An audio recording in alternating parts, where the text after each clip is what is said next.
programmation neurolinguistique a été développée dans les années 70 en Californie. Les deux fondateurs sont John Grinder et Richard Bandler. Ils sont toujours en activité aujourd'hui, en 2023.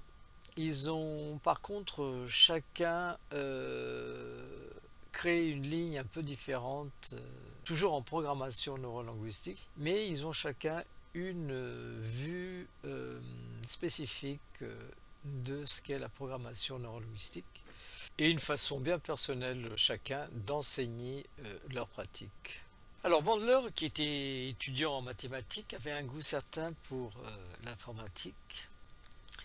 En filmant à l'époque ceux qui réussissaient dans leur domaine très fortement en thérapie et notamment en gestalt thérapie, Fritz Perls, et de Virginia Satir, la fondatrice de la thérapie familiale. Ces deux grands personnages à succès et qui étaient d'excellents communicants. Mais aussi Gregory Bateson ainsi que Milton H. Erickson, le fondateur de l'hypnose ericksonienne.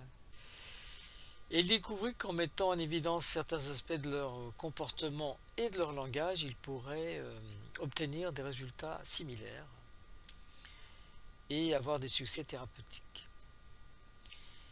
Il mit donc en place un groupe de gestalt thérapie sur le campus pour élaborer ces techniques.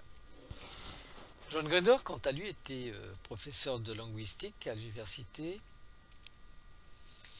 et intrigué par les compétences et le travail de Bandler, d'après ce qu'on dit, il lui aurait dit: si tu m'apprends comment tu fais, je t'expliquerai ce que tu fais. Alors très vite, Grinder obtint à son tour le même genre de résultats thérapeutiques que Bandler et Perls, simplement en copiant ce qu'il faisait. En procédant par élimination, Grinder fut capable de déterminer ce qui était essentiel et ce qui ne l'était pas.